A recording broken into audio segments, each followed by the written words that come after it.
जय श्री गुरुदेव, जय श्री कृष्णा।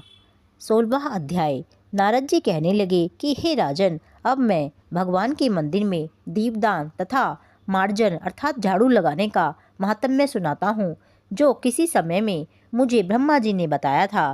पहले चंद्रवंश में जयध्वज नाम का अत्यंत प्रतापी तथा प्रभु भक्त राजा राज्य करता था। वह नित्य प्रति भगवान के मंदिर में जाकर स्वयं झाड़ू लगाता और दीप जलाता था। एक दिन वीतिहोत्री नामक राजपुरोहित स्वयं राजा को यह क्रिया करते हुए देखकर विस्मय से पूछने लगा कि हे राजन, भगवान को प्रसन्न करने के लिए और भी अनेक भक्तियुक्त कार्य हैं, फिर भी मंदिर में मार्जन और दीप जलाने में आपकी इतनी अधिक श्रद्धा क्यों है? इसका क्या कारण है? तब हाथ जोड़ अत्यंत विनम्र भाव से राजा ने कहा, महाराज, इस संबंध में मेरे पूर्व जन्म का एक अत्यंत विस्मयकारी इतिहास है, जो भगवत कृपा से मुझे इस जन्म में भी स्मरण है। सतयुग के स्वरोचिष मनवंतर में वेद वेदांगों का जानने वाला एक ब्राह्मण था, जो अत्यंत विद्वान होने पर भी खोटे कर्मों में लिप्त रहता था। इन खोटे कर्मों के कारण उसके बंधु बांधवों ने उसका परित्याग कर दिया था। एक दिन भूख प्यास से अत्यंत दुखित हो वह घूमता फिरता नर्मदा नदी के तट पर जा पहुंचा और वहीं पर उसने अपने प्राण त्याग दिए।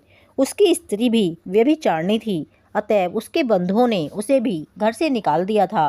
उसी के गर्भ से अत्यंत पापी मैं उत्पन्न हुआ। उस जन्म में मेरा नाम दंडकेतु था। स्त्री तथा द्रव्य के लिए मैंने गौ, पशु तथा अनेक मनुष्यों की हत्याएं की। एक रात्रि को किसी दूसरे की स्त्री से भोग करने की इच्छा से एक सोने मंदिर में गया।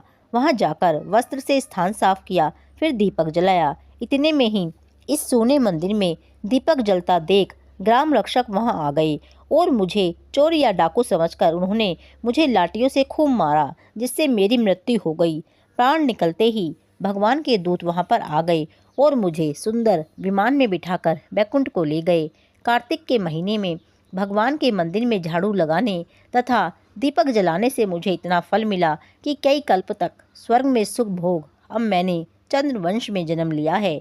यदि श्रद्धा भक्ति पूर्वक यही क्रिया कार्तिक के महीने में की जाए तो उसके पुण्य का कहना ही क्या है, अर्थात अनंत फल की प्राप्ति होती है। नारद जी ने कहा, हे राजा पृथु, अब दूसरे के दीपक जलाने का महात्म्य सुनो। मनु के वंश में भद्रबुद्धि नामक राजा के यहाँ एक सुदर्शन नाम का अत्यंत पराक्रमी पुत्र उत्पन्न हुआ। एक समय शिकार खेलने के लिए सुदर्शन अपने साथियों के साथ वन में गया। घूमते फिरते हुए उसने नदी के पार एक सुंदर कन्या को देखा, तो साथियों को वहीं छोड़ घोड़े पर सवार हो तत्काल नदी के उस पार जा पहुंचा। वहां पर उस रूपवती कन्या को देखकर सुदर्शन उस पर मोहित हो गया। कन्या भी शोभा से युक्त उस बलशाली वीर पुरुष को देखकर लज्जा को प्राप्त हुई। तत्पश्चात सुदर्शन के पूछने पर उस कन्या ने बतलाया कि वह गौड़ राजा की पुत्री है और उसका नाम मदनालसा है। अपनी सखियों के साथ क्रीड़ा करने के लिए वह यहाँ पर आई है। इसके बाद स्वेच्छापूर्वक उन दोनों ने गंधर्व रीति से वहीं पर अपना विवाह कर लिया और कुछ समय तक वहीं नर्मदा नदी के तट पर विहार करते रहे। फिर अपने घर आकर आनंद पूर्वक रहने लगे। कुछ समय बाद राजा भद्रबुद्धि अपने पुत्र सुदर्शन को राज्य सौंपकर स्वयं वन में चला गया। सुदर्शन बड़ी कुशलता पूर्वक राजकाज चलाने लगा। रानी भी सदा अपने पति को विष्णु भगवान की पूजा का उपदेश करती रहती थी। इस प्रकार राजा रानी दोनों ही भगवान के अनन्य भक्त बन गए।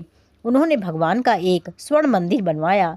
दोनों ही उसमें भगवान का पूजन और दीप दान किया करते थे। एक दिन रानी मंदिर में दीप जला रही थी कि उसी समय राजा ने उसे बुलाया, परंतु दीपक जलाकर आने में रानी को कुछ देर लग गई। इस पर राजा सुदर्शन ने क्रोधावेश में आकर रानी से कहा, तुम तो कहती थी कि पति ही स्त्री का देवता होता है, फिर दीपदान में इतनी देर लगाकर तुमने मेरा अपमान भला क्यों किया? यदि देरी का कोई अन्य गुप्त कारण हो तो कहो। तब सती साध्वी रानी अत्यंत स्नेहयुक्त वचनों से बोली, हे महाराज, मैं दीपदान का महत्व आपको बताती हूँ। अब आप ध्यानपूर्वक मेरा चरित्र सुनिए। पिछले जन्म में मैं अन्न ग्रहण करने वाली एक चुईया थी। एक दिन गोदावरी के तट पर भगवान के मंदिर में रात्रि को जलता हुआ दीपक बत्ती छोटी होने से बुझने लगा। मैंने बत्ती को लोभ से पकड़कर उठाया। उसी समय दीपक तो जल गया, किंतु साथ ही मेरा मुंह भी जल गया। इसी से मैं मृत्यु को प्राप्त हो गई। परंतु क्योंकि रात के समय भगवान का दीपक प्रज्वलित कर दिया था, इस कारण मैंने ऐसा सुंदर रूप पाया और आपकी रानी बनी। यदि कोई श्रद्धापूर्वक भगवान के मंदिर में दीप दान करता है तो उसके फल का कहना ही क्या है।